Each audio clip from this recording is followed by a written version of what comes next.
Welcome to Food Psych, a podcast about intuitive eating, body positivity, and health at every size.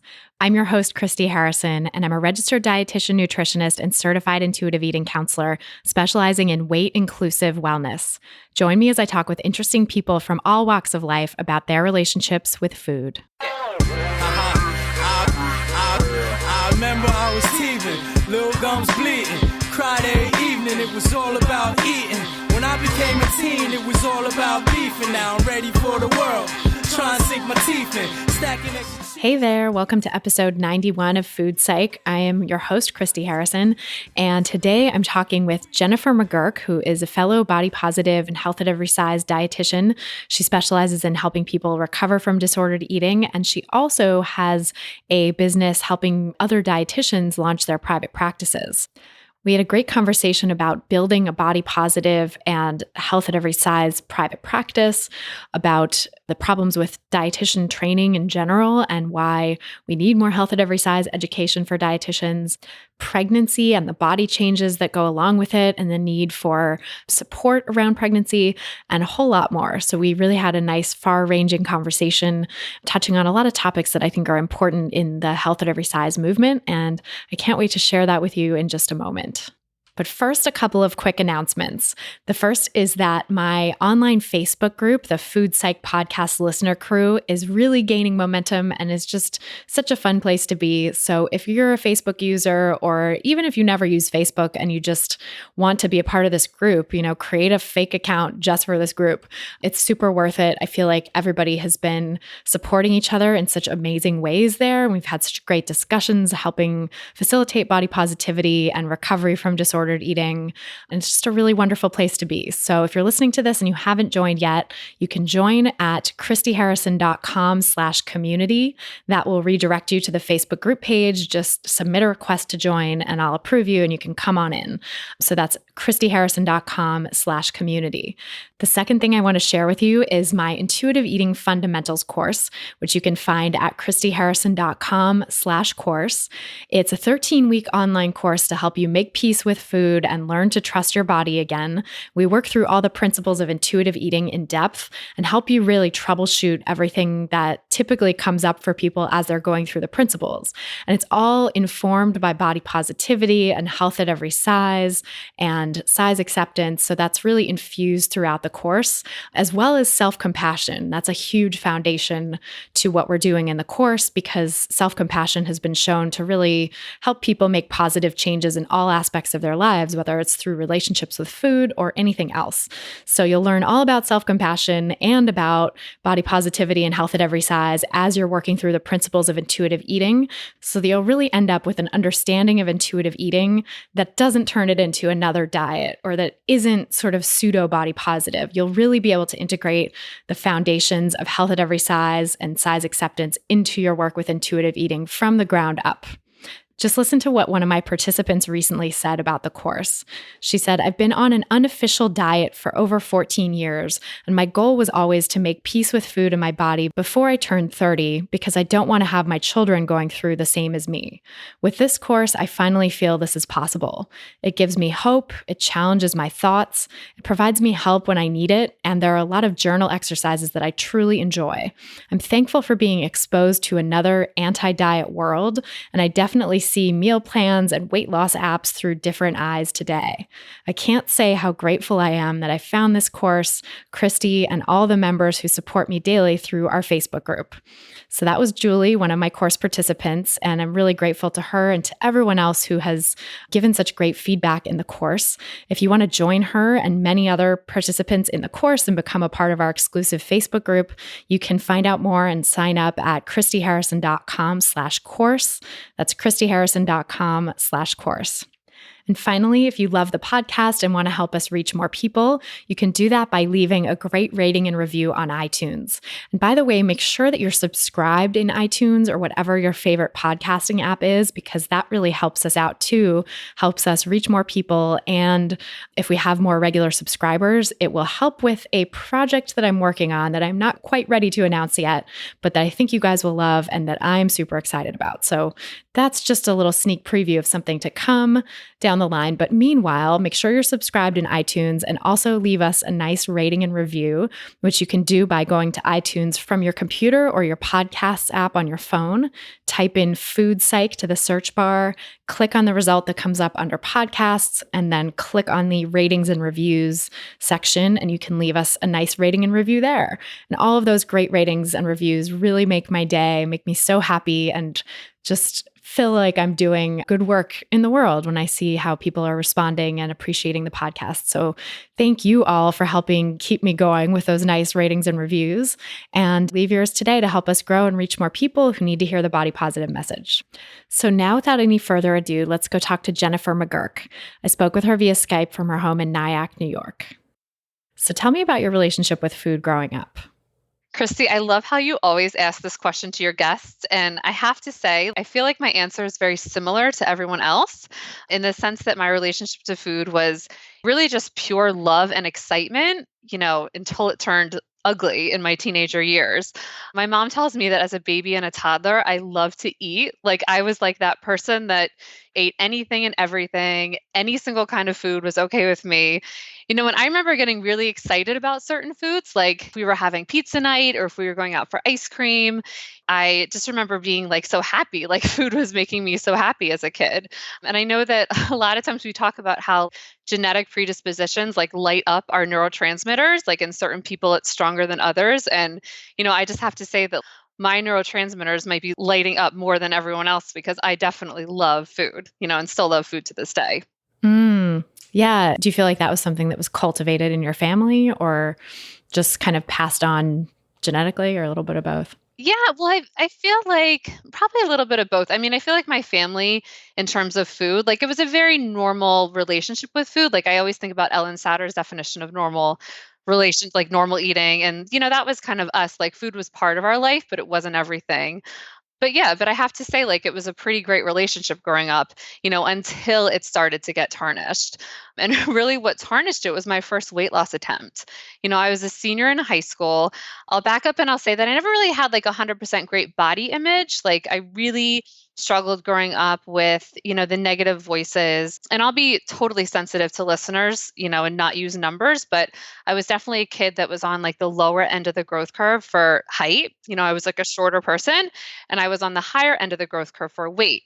So kind of looking back, I was like that my whole entire childhood. That's extremely normal, and just kind of how my body is. But, I always felt like a little uncomfortable because I was a little different than the other people that I was growing up with. Mm-hmm. So you felt like there was something wrong with your body that you needed to fix. Yeah, well, it's so funny that you say fix. I never connected food with changing your body as a kid. And that's actually like a really positive thing. I remember eating like this pizza night, ice cream night, nachos, everything under the sun, just loving food so much and never really, as a child, realized that like food would impact body shape, size, like that type of stuff. So that was actually really lucky in a sense that I lasted up until probably like 17 years old, not connecting the two. Absolutely. Having these negative body image things, but still, eating everything and absolutely loving it. Yeah, that was my experience as well. I really didn't connect the two until college either. Yeah. It's kind of a miracle when people are able to do that, which I feel like in my case was just because, really the sort of fat phobia of the community around me. I think the only reason I didn't have that was that I was not in a larger body. So if I had been, people probably would have told me like, hey, you should eat less. Yeah. Yeah. No, and it's really protective when you have that around you because changing your food doesn't necessarily change your body that much, long term. So it's actually not even going to work in the first place. So It's good.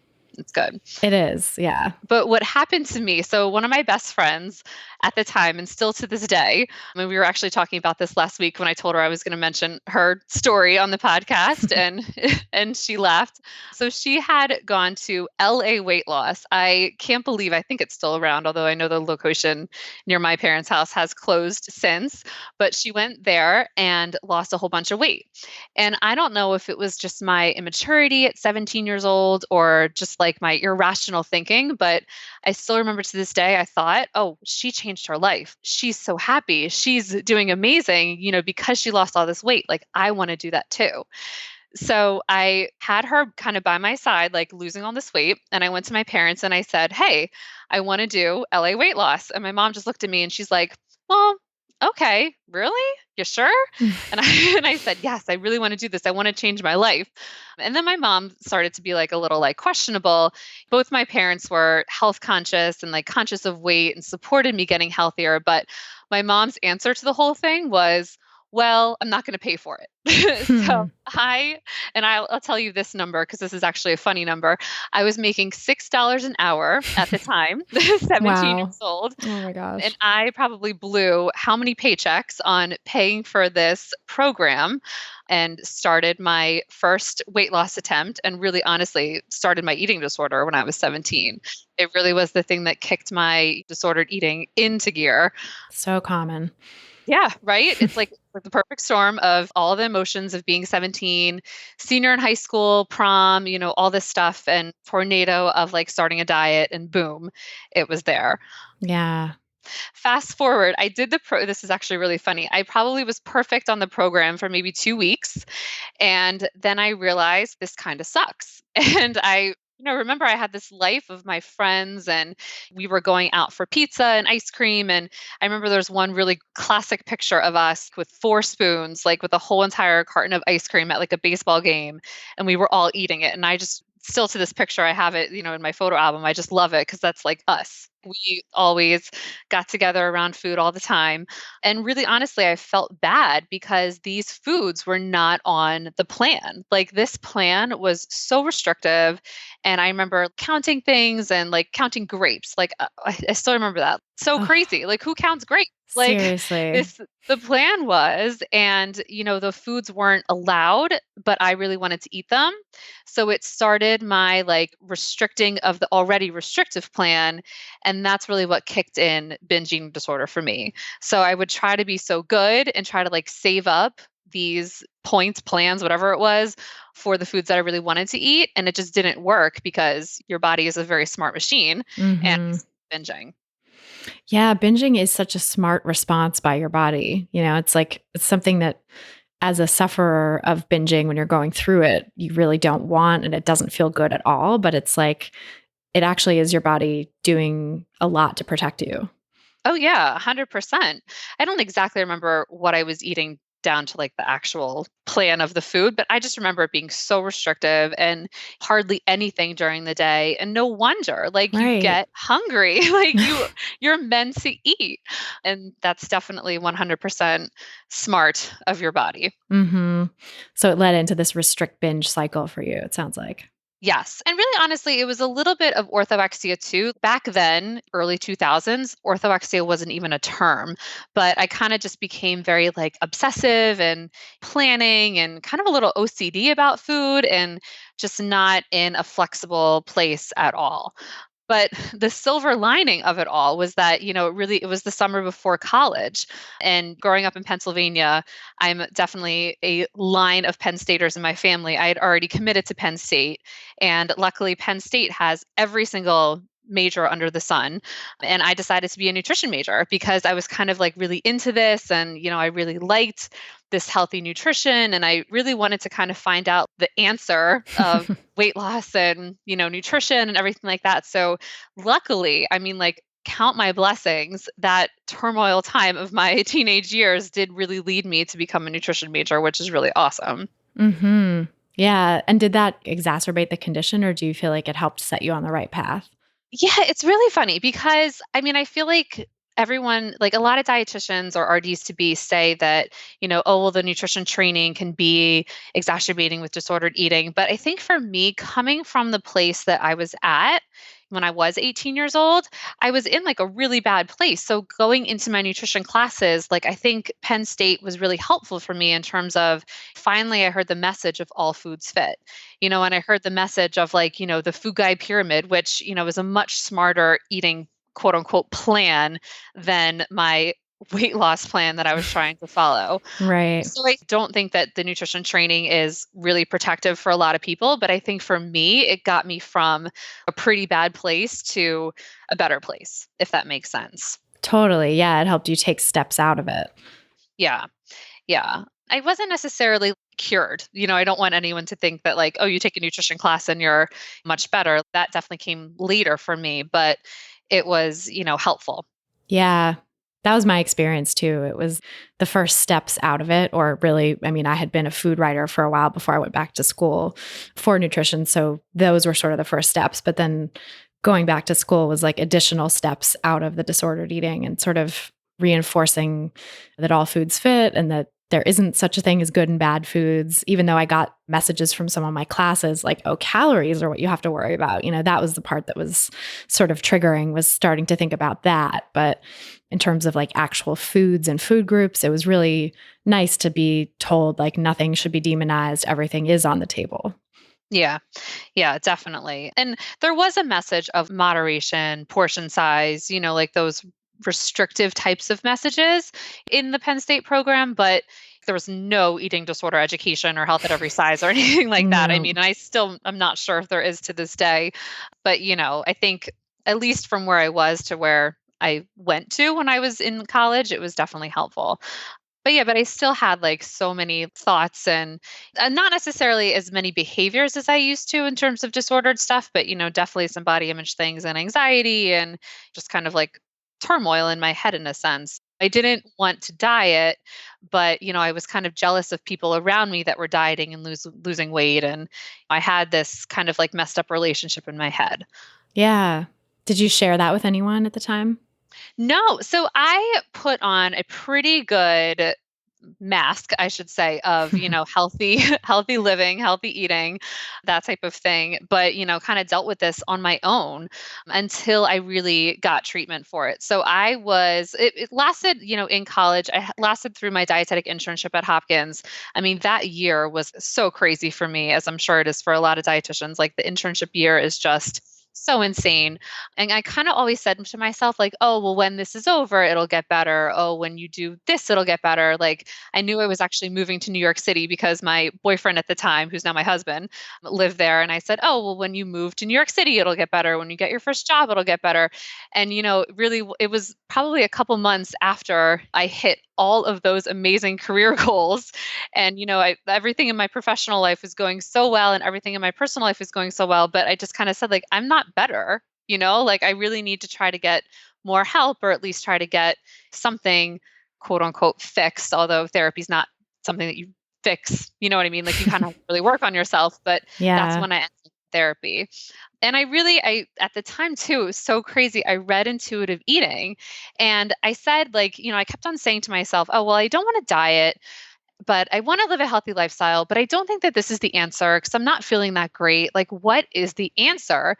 And I read intuitive eating and I was like, this is the answer. Like, this is the Bible. But I couldn't necessarily do it on my own. I really tried to be an intuitive eater with no help for maybe like a couple weeks, and it still wasn't really working for me. So I really needed to find more support. Mm-hmm. So did you seek out a therapist who specialized in intuitive eating or? No, well, I found a therapist who for, anxiety, who said she dealt with some food things, and she was really perfect for me at the time. What I wish, and I will say this, I will shout it from the mountains. I wish I would have seen an eating disorders dietitian. Even though I was a brand new dietitian at the time, like I really wish, like looking back, that I saw someone like me, like how I am now with my clients, because I feel like that would have really helped me. But I did it on my own with my therapist, kind of using intuitive eating as a kind of like a resource. Mm-hmm. That's so similar to my story, actually. That's like pretty much exactly how it was for me too. And then when I learned later, like, oh, this is a specialization you can do in the dietetics field, and you can actually go see eating disorder dietitians for this kind of stuff, I was like, oh, where were you when I needed this? Where was this information? I know. And I think that that's why we're so good at our jobs, because we know what we need to do to help someone in that situation. Like we know how food and nutrition counseling can really, really help. And it's not a typical dietitian, although I know you and I don't consider ourselves typical dietitians, but it's not a typical dietitian's job. It's really like a specialization. So it really is so important for people to get that nutrition counseling because it's a really important piece of the puzzle. And it is such a different specialization than just traditional dietetics, to the point where like people who see traditional dietitians or non-specialized dietitians for eating disorders often have said to me that they've had their condition exacerbated, because the dietitian will be like, oh, well, this is the amount of calories you need to be eating and put it into, this tracker or whatever and log your activity. And it's like just giving them more fodder for obsession. Exactly. Yeah. But I don't necessarily think that that is the dietitian's fault. I think that we're just not trained, in eating disorders and this stuff well enough. So my first job was at a diabetes center, and, I ran a weight loss group. Like, looking back, I'm like, oh my gosh, I'm so sorry to all of those clients that came. And really, looking back, I'm like, oh my gosh, I can't believe I did XYZ knowing what I know now. But at the time, I had no idea. Like, I had no idea what I was doing to harm people because I thought I was doing the right thing. So you can't really know what you don't know. And I think that that's why, education for health at every size and education for eating disorders is so important in the dietitian curriculum. And unfortunately, it's just not there. Yeah. No, I so agree, because I think this information is out there. There's a huge body of literature on what it takes to help people recover from eating disorders. And that's been there for decades now, and only growing. And health at every size has been around for more than a decade. And the sort of roots of it go back to the 70s, I think.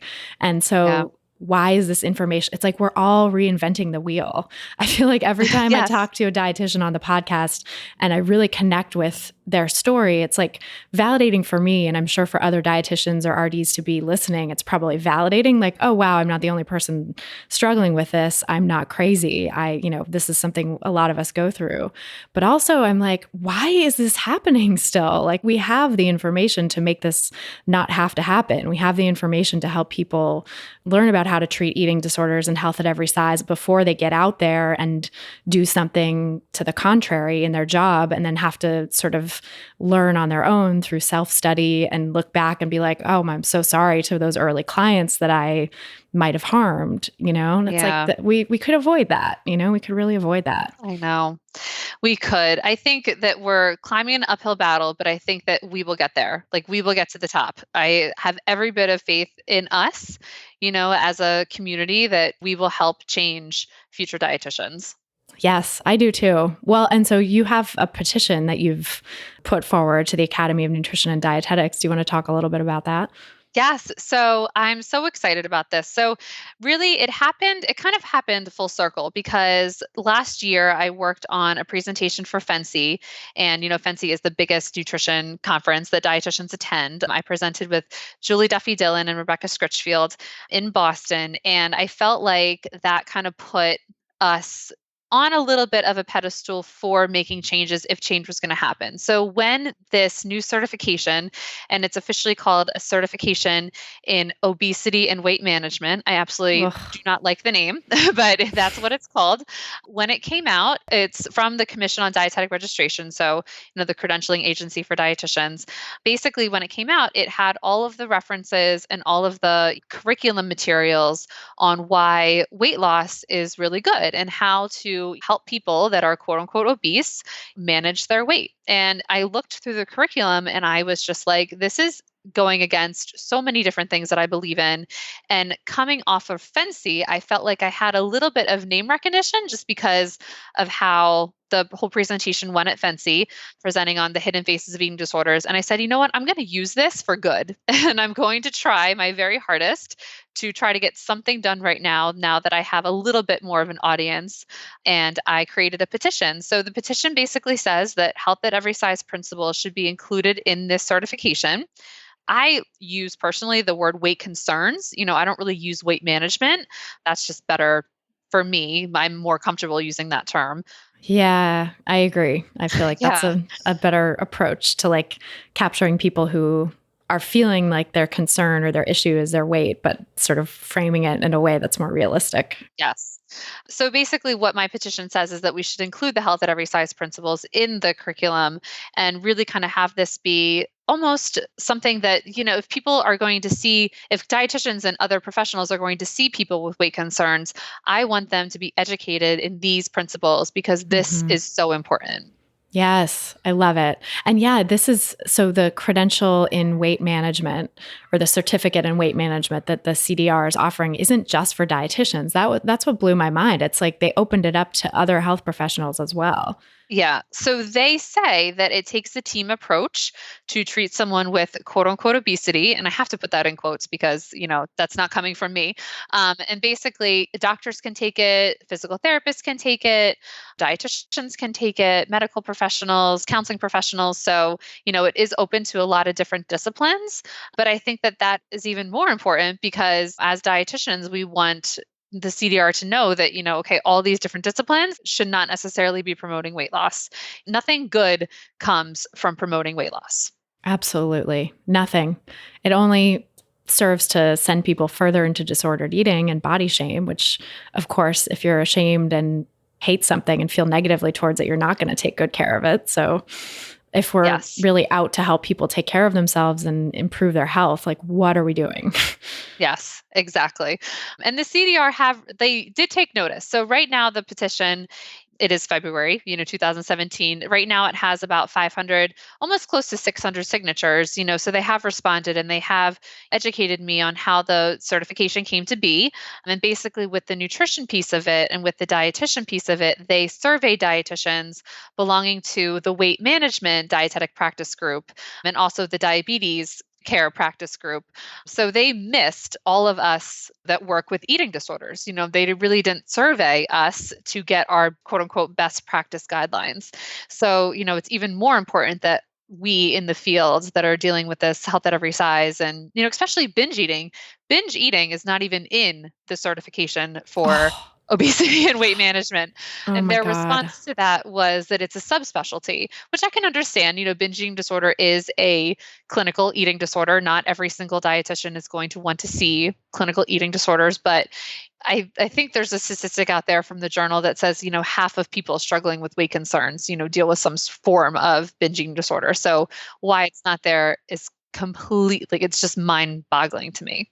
Right. These are people who come in the door saying it's about weight concerns and don't know they have an eating disorder, haven't really accepted that. And so if any dietitian, I think, should be trained in eating disorders, at least enough to recognize and refer someone for treatment with an eating disorder specialist when they see the signs. Yeah, definitely. And I think gastric bypass is the first thing that comes to mind when you say that is gastric bypass. Like, how many dietitians are working in gastric bypass that are seeing clients with eating disorders and not referring them out? So I know, it's tragic. Yes. But it's something that we can change. I mean, I feel like sometimes when I think about this, I get a little down. I'm like, okay, can I really do something? Like I'm climbing an uphill battle, but I really do think that we can unite, as a community and at least show the CDR and the AND that we're here and we have this voice and we're totally willing to work with them. I mean, the people that I talked to at the CDR were the absolute nicest people. Like they're hearing us.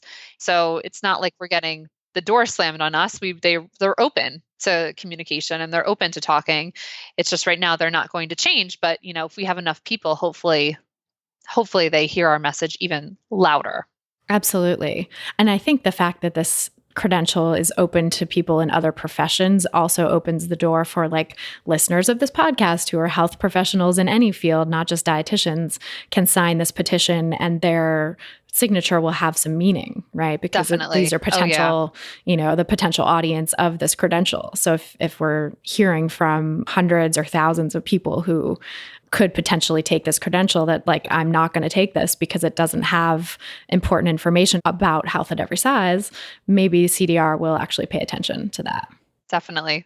Yeah, they did tell me that I could take it and provide feedback. And I was caught off guard. I was like, no, thank you. Right. Because dietitians who are already steeped in health at every size and get it don't want to be involved with something that's promoting, quote, weight management or, quote, obesity treatment. That's just antithetical to what we know to be true.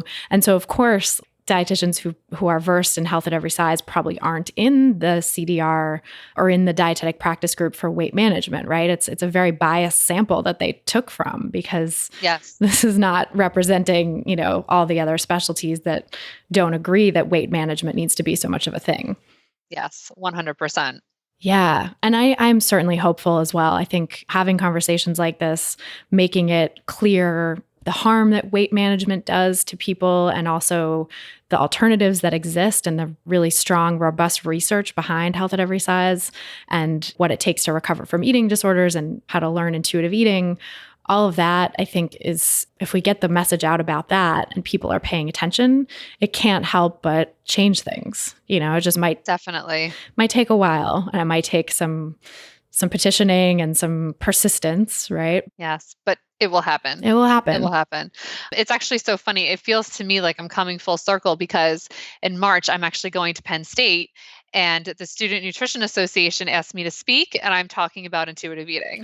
So that's so exciting. I know. I'm like so excited. I'm like full circle. Like I'm going back to the place where it all started and bringing this message to them. So I feel like anything that we can do as members of this community, it's all positive stuff. Yeah, that's awesome. I know I try to say yes to anything involving students, because I feel like if I can spread this message to people at that phase of their career, it's got to help. Yeah. It's going to put one more person out there in the field who gets it. So definitely. Yeah. Well, so we're going to include a link to this petition in the show notes, and hopefully everyone listening to the podcast, or at least all the health professionals. I don't know, can members of the public sign it, or does that really? Yes. Okay. Anyone. Yeah. So anyone. Health professionals or members of the community, anyone is welcome to sign it. Amazing. Well, let's get thousands of people to sign it then. Everybody listening, go for it. I love it. Yeah. Well, so, I'm so curious, because you went on to start your private practice, right? So when did you sort of make the transition from doing the diabetes weight loss group and everything like that to kind of bringing your awareness of intuitive eating into your practice? Yeah. So I feel like it was another kind of full circle moment when this was me in my early 20s working at the Diabetes Institute. And I just kind of felt like I was there for 3 years. And as the months went by, I was just like, this is not for me. This is not for me. This is not for me. Like I knew that I wanted to do something, a little bit more passionate, per se. I wasn't really that passionate, obviously, about the weight loss group. So as I healed myself, in my own experience with intuitive eating, I really thought to myself, could I see eating disorders? Like, could I, help other people do this type of work too? And at first my answer was no. I just wanted to do something else. I just didn't want to do diabetes anymore. But when my boyfriend, now my husband, bought a house up here in Rockland, I said, you know what? Now's the time. I'm going to do a private practice. And, I think I'm going to specialize in eating disorders, and I think I'm going to give this a shot. I also had, other jobs at the time. One of my best jobs actually was working in the student health center at Manhattanville College. So I got to experience, all the eating disorder stuff there that goes on in a college atmosphere. I think that was a great experience. But I left my job in diabetes. I had some other jobs and, really started my private practice. It was only 5.5 years ago. So it really has blown up since then, which is really great. Yeah. The biggest reason for me wanting to start my own private practice is I wanted to do what I wanted to do. I wanted to be passionate about the work that I wanted to do. I wanted to be my own boss. I didn't want anyone telling me I had to run a weight loss group anymore. I really wanted to see the clients that I wanted to see. And as I got more into the eating disorder world with more training and supervision and expertise, I really found that I was good at this. I'm good because I had so much empathy from what I went through personally. And I also kind of knew what to say, and I knew how to talk to people, and I knew how to talk to parents. And all of a sudden, I just felt my career just kind of blowing up because I kind of accidentally fell into the private practice world. Yeah, I so identify with that. That's exactly why I started a private practice too, because I just couldn't stand the thought of having to carry out someone else's mission that was not aligned with, what I knew to be true about food and relationships with food. And yes. I think private practice for dietitians is kind of the way to go. And I think for a lot of other health professionals too, I think it's really hard to function within a hospital system, for example, without having to either execute some form of weight management protocols and talking to people about their weight or whatever it is, yeah, or having to constantly fight against that, right? Which is Oh, yeah, yeah. exhausting. And private practice really allows you to kind of do what you want to do in your career.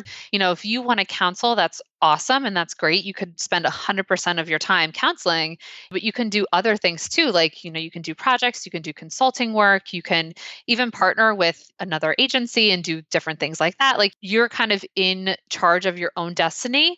And I think for me and my personality, it's just perfect. I tell dietitians all the time, you do not have to do weight loss to be successful in private practice. And I will say that over and over and over again, because a lot of dietitians think that, oh, well, if I don't do weight loss, what am I going to do? Mhm. You don't want to sell weight loss either, because you're not selling anything. Like, you're not selling true. Right, right. It's a false promise. Exactly. Exactly. I know I've heard that from a lot of dietitians as well. And I think especially other health professions too, like health coaches or personal trainers or those sort of allied professions where it's even more emphasis on like looks and weight and people coming to you for getting a certain kind of body or sometimes for like orthorexia style advice. Like they want you to Yeah. do an elimination diet or they want you to put them on some sort of plan that's going to magically fix all their health problems or whatever, like, eating plan. I think in those cases too, it's like that's the motivation there sometimes is weight loss in disguise. And so for people to sort of draw a harder line and say, like, I'm a health at every size provider, I don't do weight loss, and here's why, feels very scary because it feels like it's going to alienate clients. Oh, yeah, definitely. So, I mean, I have to say that I think it's really refreshing for clients that are seeing someone like you, like seeing a health at every size provider, because they know that you're going to be truthful with them. They know that you're not going to try to sell them weight loss. They know that your heart is in the right place almost, with your recommendations. So it's very refreshing, but I mean, do have to say it's harder to get clients in the sense that you have to be really strategic with your marketing and almost align yourself up with other professionals that are in your own belief system. But that's how I get a lot of my clients. I have a lot of therapists and doctors that I work with that are health at every size friendly, that will send people to me knowing what I stand for and knowing what my brand stands for, that I'm not going to put you on a weight loss diet. Nutrition counseling is so powerful and can help so much without weight loss. Like, you don't need to be doing weight loss to be like a really effective dietitian. Right. And I would argue even you're more effective if you're not doing weight loss Yes. because Yes. intentional weight loss is not effective, right? So Oh, yes. No, 100%.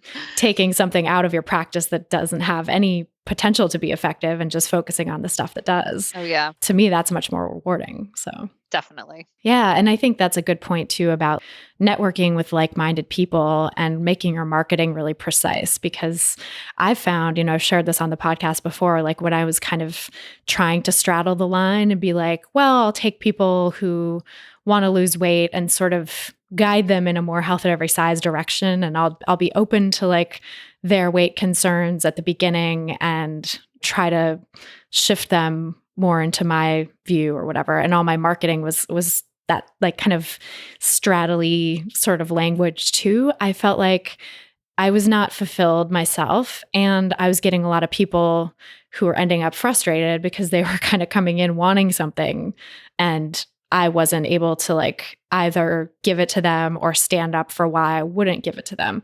But as soon as I really honed my marketing and became much more clear on the podcast, even about anti-diet philosophy and health at every size and why I don't promote weight loss, I feel like suddenly my interest and, the inquiries really jumped and people came in the door knowing what I did.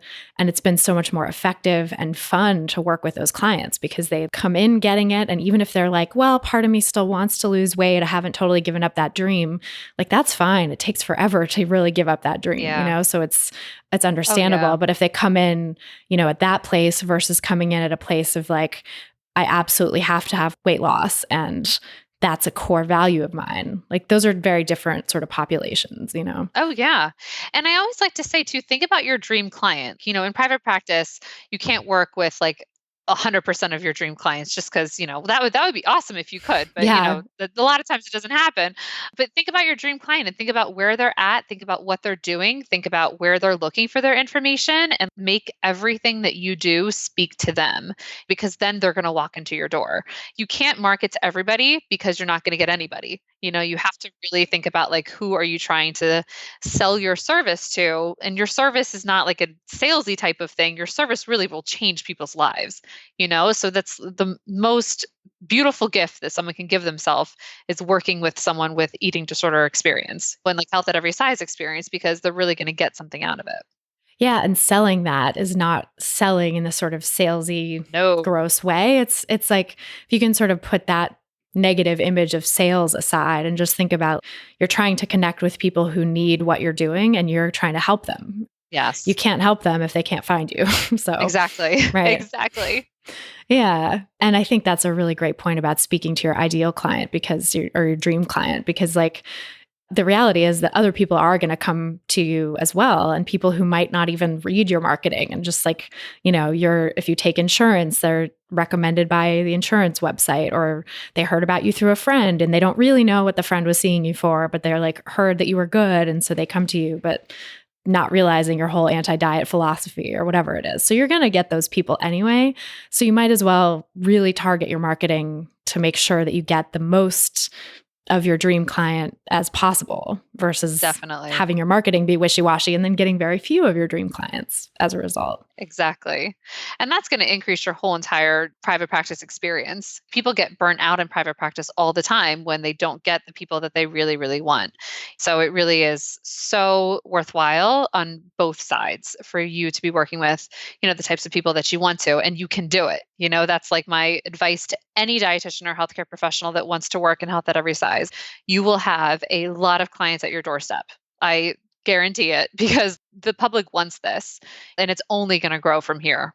Yeah, I know. I think people who are doing this now are really in on the ground floor, and it's just going to become more and more of a thing as time goes on. And I've already seen it. Like, I feel like the explosion of body positivity, even though it's been sort of co-opted in some ways by diet culture, like you have Weight Watchers magazine being like, we're body positive. Like, no.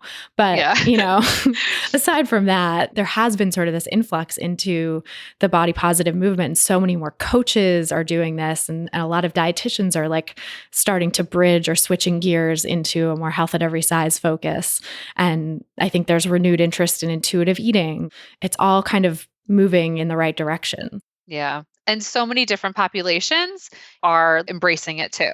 You're not just seeing adults, like you're seeing teenagers, you're seeing families, you're seeing moms, you're seeing pediatricians, like you're seeing so many different types of people like embrace this, that I think it's only going to grow from here. Totally. Yeah, it's becoming much more mainstream. Yeah. And it's also becoming, I think there's two sides to that, of course. Like as it becomes more mainstream, its message and power sometimes gets diluted. So there's that to sort of watch out for, like making sure that what the version of intuitive eating someone is proposing is not just a diet in disguise. Because there is Yes.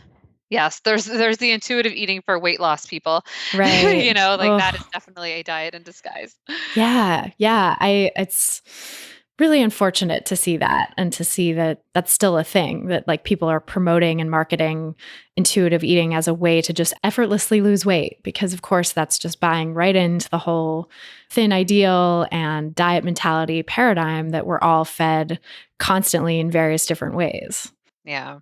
So that's certainly something to watch for. But I think, what would you say to someone who's starting a private practice with intuitive eating and kind of feels pulled in that direction? Like, well, I have to mention, or even if their personal story of intuitive eating involved some gradual weight loss or something, like what's the sort of danger in that, and how do you do it differently? Well, I think with intuitive eating, weight loss is not necessarily something that's frowned upon, just like weight gain isn't frowned upon. Like basically when you start intuitive eating, you're either going to lose weight, gain weight, or stay the same, Right. and no one really knows what you're going to do until you start doing it. But I think as a newbie in private practice, I think that you can definitely mention weight concerns. Like I had one person ask me, well, do I just not talk about weight then? Do I not say anything about weight? Do I not even ask growth history or anything like that for people? And I said, no, you got to talk about it. But I think if you talk about it in a way that's almost asking questions and being curious and kind of asking clients, well, what does that feel like? And what does that mean to you? And what are your weight concerns? You open up the doors of honest communication, and you can really help people realize that, weight loss diets are not the way to go. Like if you have if you don't talk about weight, you don't have the full story for a lot of people. A lot of people have weight concerns, but it's not necessarily saying that they want to lose weight or they want to gain weight. They just have weight concerns. Like they want to talk about weight. So I think you have to be open to having the conversation, but you don't necessarily need to do quote unquote weight loss counseling if someone has weight concerns. They don't necessarily mix someone having weight concerns wanting to lose weight. Right, right. Yeah, I think that's a really good distinction because weight concerns, pretty much our whole society has some negative body image, right? And we're all programmed to have weight concerns from a very young age because we're told our bodies are wrong if they don't look a certain way. So people coming in with weight concerns, that's very understandable. But I think, getting to like, what does your weight mean to you? What is this dream of weight loss really about? Because like your experience too, it's like this assumption that it just means you're going to be happier and fulfilled and successful if you lose weight is an assumption that really needs some unpacking and some kind of debunking, right? It's silly. Yeah. It's so silly. Like if you think about like even my story, I thought she was so much happier when she lost all the weight. Like it's so silly to think about.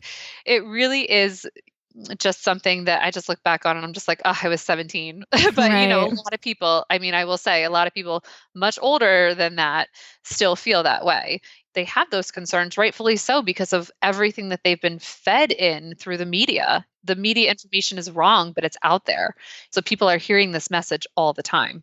Yeah. And I think I think that message sometimes can like color a person's experience in various ways too. Like if you're the person that that's happening to, if you're the person that loses a bunch of weight temporarily, because of course it doesn't last, but if you have the sort of diet honeymoon phase that some people go through where you do lose some weight and people start commenting on it, and there's this myth out there that you're going to be happier. It sort of, I think, feeds right into people believing the myth, people feeling like, oh, this is it. It's happening. It's all happening. Like I'm getting the praise. I'm getting the validation. I'm getting what I was promised. And then of course it never lasts, right? It's like this ephemeral thing that goes away and, the weight comes back because your body's smart and knows what to do. And so then you're sort of chasing that dragon.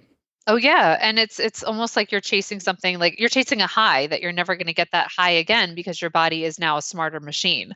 And it's going to be even harder for you to lose that weight because it's just your body's mechanism of fighting back. It really is. I understand, I have so much empathy for the power feeling of someone feeling so powerful in that moment, but it's almost like you have to take a look at your values, like what else makes you feel powerful? Like what truly could make you feel like you have more self-esteem and confidence and power? That is really value-based in your assessment of your own self. And like, can you use that to put a fire under your butt to get yourself in a better place other than the weight loss? Because the weight loss is just scientifically not going to happen. Right. Exactly. It's not sustainable. And we're told this lie. It just struck me how similar in some ways this is to the sort of lie we're told about love and romance, where like, if you find the one, if you find love, everything in your life is going to be perfect, and that like, it's going to fix everything, right? It's like that same sort of myth of like, if I could only just find, and it's like, once you're in it and you sort of realize like, no, life just continues to happen and you're still the same person with the same issues, and those issues might come up in your relationship, and it's not like everything just falls into place. It's sort of disappointing, right? And the same with weight loss. It's like, it's sort of disappointing that things don't stay in that honeymoon place for long, and it's never going to be that way forever. It's not going to fix everything for you. That life is sort of, it's like you're having to just really create your own fulfillment or look to what brings you fulfillment and create that joy for yourself without looking to something outside of yourself to do that. Oh, definitely. 100%. I know the other thing I think of too is how people always say to new moms, like, oh, you have a baby, like your life begins now. Like, this is amazing. Like your child is like, so, the best gift in the world. And, as a new mom myself, I have a 2.5-year-old, like I'm telling you, life is different. It's chaotic. It is like a different life than what it was pre-kids. And, it's awesome. It's great, but it is definitely chaotic, so it's not this like complete 100% beautiful picture that everyone kind of makes it out to be. And yeah, the myth that it is sort of damaging, right? Because if you feel like you should be feeling all this joy constantly and not feeling overwhelmed and exhausted, then what's wrong with you? When in reality, like everybody feels that way, right? Yes. Oh my gosh, I know. It is really, I think postpartum is the toughest period for anyone, any woman to go through that has had kids. And I think that that is really 100% not talked about in society. Basically, like people come up to you and you're like, oh, your kid's only that little once. Like, enjoy every minute of it. Like, I'm thinking of all the people that said that to me, and I just wanted to like cry, like, but my kid won't stop crying and I haven't gotten any sleep. And, I've eaten with one hand every meal for the past like 10 meals that I can think of. So Right. it really is like, I laugh when you say that with love and romance. It's like that was so many different things too. Oh yeah, totally. I'm thinking of that especially because I just got engaged recently and it's super exciting and wonderful, but it's like also it's just life, it's like a great moment in time. But a lot of people have said to me like, enjoy this, the same thing, like this only happens once and really relish it. And I'm like, okay, cool. But also like, also the world exists and the political situation and, that's not fun. Like life just keeps happening, right? Life is still here. Life is still here. Yeah. So, I think it's sort of important to like keep that in mind too, that these myths are just that myths, they're sold to us and perpetuated and we don't have to buy into them, that everything's going to be perfect just because your body's a certain way or everything's going to be perfect just because you're in love or because you have a baby or whatever. It's, Yeah, it still has its ups and downs, right? 100%. In terms of pregnancy too, with body image, I'd be curious to hear your thoughts on that. Like, how did your body image change in the postpartum phase or throughout pregnancy? Yeah. Well, so when I got married and got pregnant, I was pretty far into my recovery. I mean, I was recovered for a good solid couple of years, maybe even like 7, 8 years at that point. But it really tested me. I mean, I have to say, pregnancy in and of itself was great for me. I would say the first time I actually am, my big news is that I am pregnant again right now. I'm Woohoo! 13 weeks. Yeah. So this pregnancy is very different than my first one. But with my first pregnancy, it was all great. It was wonderful. I felt awesome. I felt energized. I felt great. This time around, not so much. This time around has been much harder. But I have to say, the postpartum period for my first child, Connor, was probably the most difficult, maybe 2 months of my life. Like, it was so tough because I think I had that moment of, this is it. This is great. This is awesome. And I didn't really realize how hard the postpartum period was. Coming as a person with prior anxiety, like I knew I was definitely at risk for postpartum depression and postpartum anxiety. And, I had it 100%. And even though I tried to take good care of myself as much as I possibly could, I don't think I really expected no sleep, crying baby, not knowing exactly what I was doing, like just a chaotic time in my life of just a new life. Like I can't really explain it other than that. It basically going from 0 to 1, and I'm sure going from 1 to 2 will be just as hard, but it's almost like I just end my current life and I have a new life for for a while until I can get parts of my old life back when I am actually ready to do so. Yeah. With body image, I have to say, so pregnancy body image was actually for me the first time around really great, but you have to almost relearn your body. You have to relearn, the body that you're in. You almost have to relearn health at every size too, because you're changing. You have this thing inside of you that is causing your entire body to kind of not become your own anymore. And, things like, for me, at least things like running were just out the window. Like I couldn't do it. Certain types of exercise you can't really do, certain sleeping positions you can't do. There's, different things with your body that you can't eat in terms of pregnancy. There's, different things that just feel different. And it's almost like you have to relearn how you feel and relearn your response to different things. So pregnancy is a tough time for a lot of people, but the postpartum period is, 100% more, at least it was for me, more chaotic. Yeah, because of all the feelings and sort of emotional experience of it, it sounds like. Yeah. And I think a lot of people, there was actually a really great article that I saw yesterday in the Nurtured Mama community on why we diet postpartum, and I think the author Lindsay was talking about how we want to kind of feel like a little bit like our old selves. And I can totally relate to that. Like I never really wanted to diet postpartum. I just really wanted to get back to normal. Like I just kind of said that to myself all the time. I just want to get back to normal. I just want to feel normal. I didn't really want to lose weight. It wasn't for me about that, but for me, it was definitely like, I want to go back to running. Like I want to actually cook for myself. Like, so I did connect those two things, but looking back in hindsight, I just wanted to get part of my normal life back. In my normal life now of intuitive eating, I really do like to move my body. I like to exercise. I like to go to yoga. I like to cook. I also love chocolate and junk food and all that kind of stuff too. Like, don't get me wrong, but I just wanted some part of my normal life back. And I think that was what I was really wanting in the postpartum period. And looking back, a lot of people connect that to weight loss.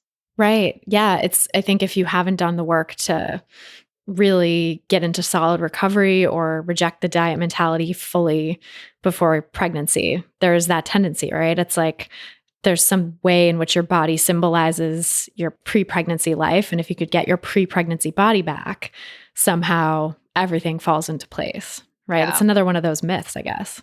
Yeah, no, definitely. And you see it all the time with like celebrities and magazines and, people talking about like how to lose the baby weight, like get your pre-pregnancy weight back. And, I actually have a really great story too. Like, so again, I'm not going to use numbers, but I was my highest weight when I gave birth to my son.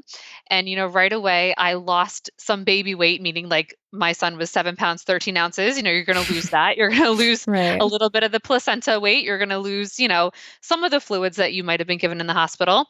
And I went to the doctor's office like a week after just for a follow-up. And of course they take your weight there. And I, knew my weight.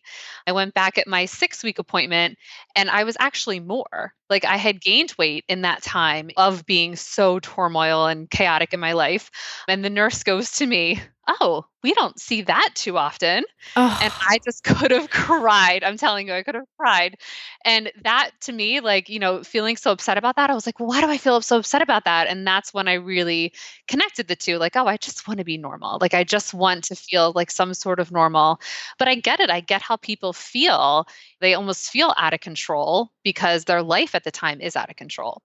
And the beautiful, like full circle story of that was, of course, when you're pregnant and postpartum, you go to the doctor all the time. I remember going back to the doctor, like I think for my like 3-month checkup or something like that.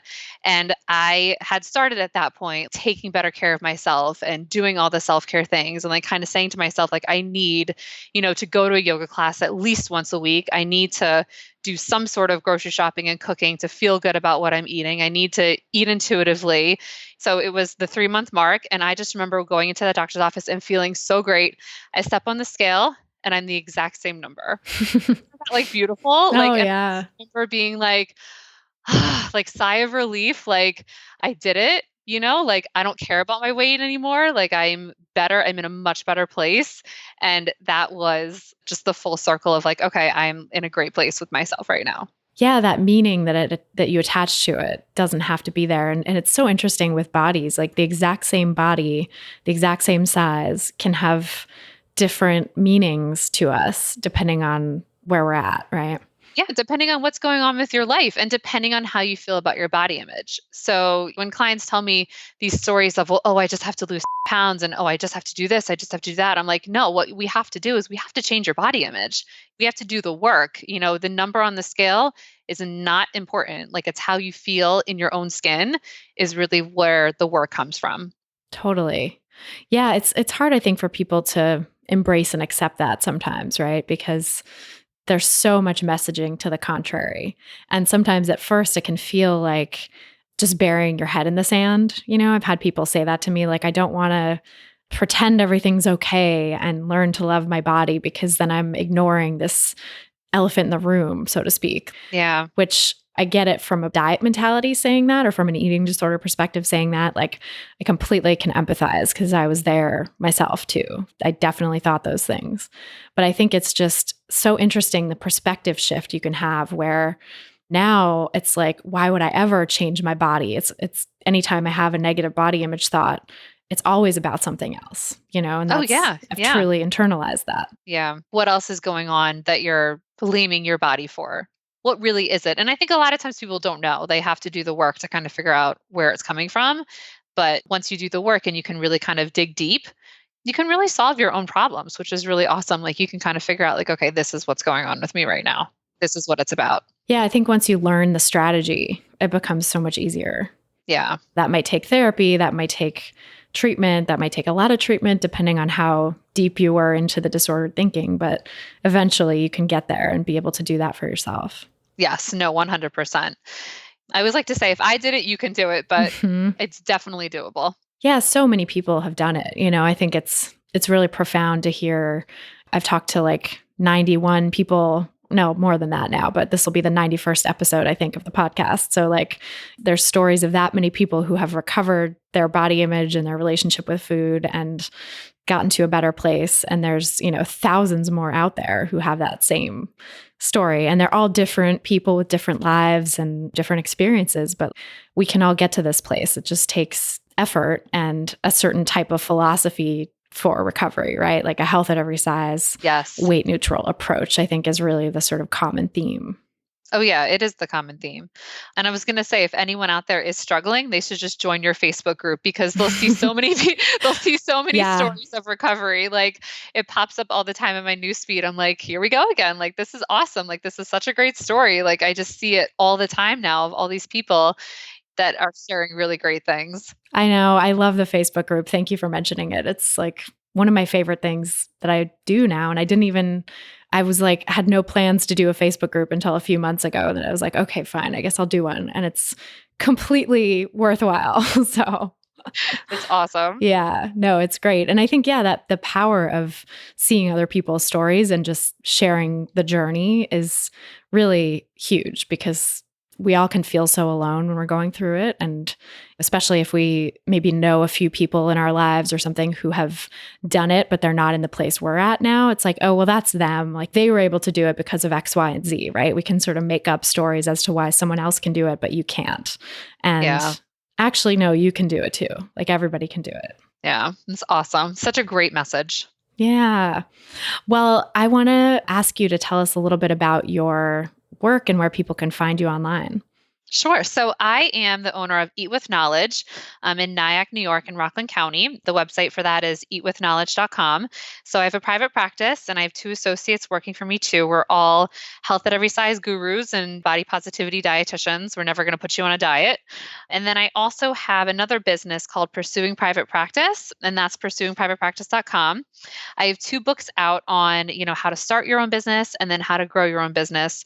And in April, I think the launch date is April 10th. It might be the week after, but in April, we're going to actually launch a course, an e-course on pursuing private practice, taking the information in the books and really putting it into PowerPoint and video and different samples for people to learn in a different format. So I'm really excited about that because the more people I can help in private practice, the more that this message gets out there, I feel like. So it's really awesome to have both things, like my eating disorder work and then also the private practice work. Yeah, it's so great. And I think having that resource for people who are trying to start their private practice is huge because it can feel like, again, sort of swimming upstream or flying blind, right? All the metaphors. So, being able to have someone who's been there before kind of help you with best practices is really great.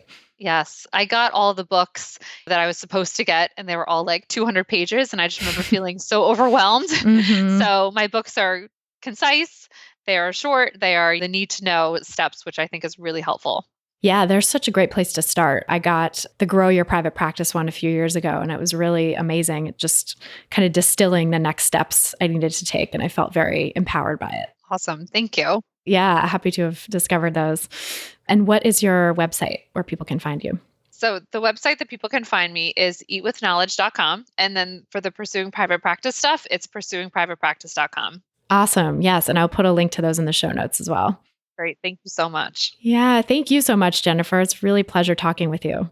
It was awesome. Thank you so much, Christy. I really appreciate you having me on. So that's our show. Thanks again so much to our guests for being here and to you guys for listening. And we'll be back again next week with another brand new episode. Meanwhile, I'd love to stay in touch. And the best way to do that is via email. So you can go to christyharrison.com/email to sign up for my VIP list. I'll send you info about new episodes of the podcast as they drop, as well as exclusive sneak previews of new episodes, giveaways and other special deals on the products and services I offer, special tips on how to make peace with food and learn to trust your body, and a whole lot more. Sign up at christyharrison.com/email. You can also subscribe via iTunes and leave us a nice rating and review, which is a great way to get the word out about the podcast and help other people find these important messages.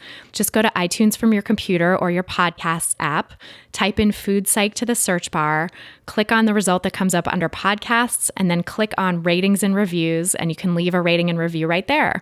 And I really appreciate all the 5-star reviews and wonderful ratings that we've gotten because it's helped us climb really high right now in the rankings. And that's really cool because we're competing against some of the weight management and body shaming types of messages that I'm trying to fight with this podcast. So we've really started to beat out a lot of the diety voices, and I'd love to continue climbing higher in the rankings to get this message out even further. So please leave us a nice rating and review. It's so very much appreciated. And thanks to everyone who's left reviews so far. The music you're hearing behind me now is by a band called AWOL, and the track is called Food, used under the Creative Commons license. Thanks so much for listening, and until next time, stay psyched. Stupid or scared,